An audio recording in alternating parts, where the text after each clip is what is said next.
رسول صلی اللہ علیہ وسلم سے میں نے ایک حدیث سنی ہے، حدیث آپ نے سننی اور یاد رکھنی ہے کہ اسم اعظم ہے اللہ کا ایک ایسا اسم بھی ہے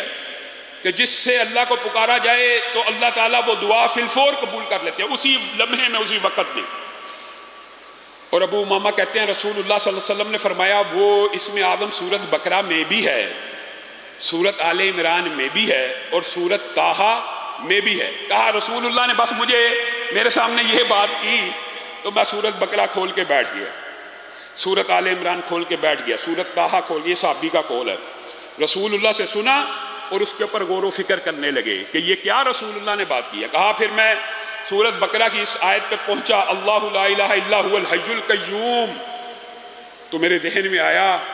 کہ اسی سے ملتی جلتی دو آیتیں آل عمران میں اور طٰہٰ میں موجود ہے، الف لام میم، اللہ لا الہ الا هو الحی القیوم وَأَنَتِ الْوُجُوهُ لِلْحَيِّ الْقَيُّومِ، یہ تینوں آیتیں کہا مجھے مل گئی اور مجھے پکا یقین ہو گیا، یعنی تینوں آیتوں میں کیا چیز ایک سی ہے۔ اسی وجہ سے محدثین نے، اور میرے جو نانا تھے خود بڑے شیخ الحدیث تھے حافظ محمد گوندلوی رحمہ اللہ، انہوں نے اسم اعظم کی دیگر احادیث اور اس حدیث کو مد نظر رکھتے ہوئے ایک وظیفہ لوگوں کو بھی اور ہماری فیملی کو بتایا کرتے تھے، اور وہ کہتے تھے کہ مجھے یقین ہے،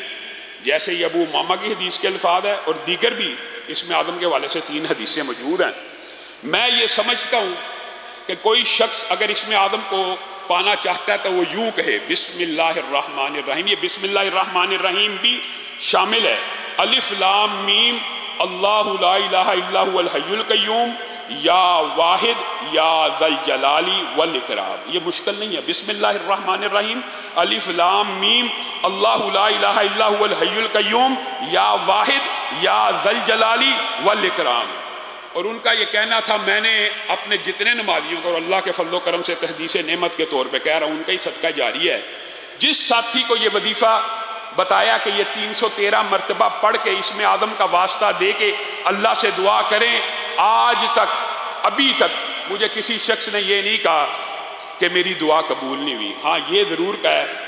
کہ ابھی 313 کے درمیان کئی دفعہ پڑھتے پڑھتے شیطان اس طرح کے وظائف پڑھتے ہوئے شیطان وسوسے ڈالتا ہے، مانتے ہیں تو پورے نہیں ہو سکے، تو جو بندہ یہ سمجھتا ہے ایک دفعہ 313 مرتبہ ایک نشست میں نہیں پڑھا گیا، توڑ کے پڑھ لے، کوئی حرج کی بات نہیں ہے، 7 دن 8 دن آپ تجربہ کر کے دیکھ لیں، یہ 313 مرتبہ اسم اعظم کا وظیفہ پڑھیں، اور کوئی بھی دعا جو آپ سمجھتے ہیں، علماء کے پاس آتے ہیں دعا کرانا شرعی وسیلہ جائز وسیلے کی قسم ہے، لیکن آپ خود کیوں نہیں کرتے؟ اس اسم اعظم کا واسطہ دے کر اللہ رب العزت سے مانگیں، اللہ تعالیٰ وہ دعا آپ کی اسی وقت قبول و منظور کرے گا۔ آج کے بعد یہ اللہ کا اسم ہے، یہ اللہ کے نام ہے، ابو امامہ کی اس حدیث سے اور محدثین کے استدلال سے آج کے بعد زندگی کے اندر اس وظیفے کو بھی اپنا لیجئے۔ اور اسم اعظم کے حوالے سے جو باقی 2 روایات ہیں، ان میں سے ایک روایت یہ بھی ہے کہ رسول اللہ صلی اللہ علیہ وسلم کے سامنے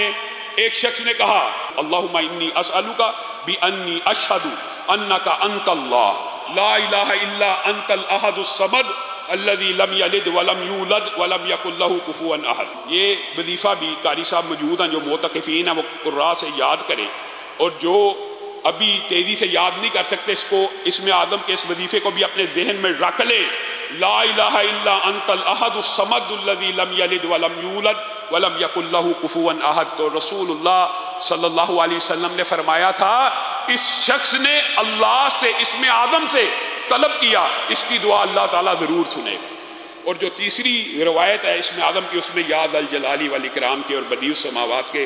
الفاظ بھی موجود ہیں، تو آپ کے لیے یہ تینوں چاروں وظائف اکٹھے کر کے یاد کر کے آیت الکرسی پڑھیں، یہ بسم اللہ الرحمن الرحیم الف لام میم اللہ لا الہ الا هو الحی القیوم یا واحد یا ذی الجلال والاکرام پڑھیں، اور یہ جو وظیفہ آپ کے سامنے رکھا یہ پڑھیں۔ اللہ رب العزت سے جو دعا کرنا چاہیں اسم اعظم کے ذریعے سے اللہ رب العزت قبول کرتا چلا جائے۔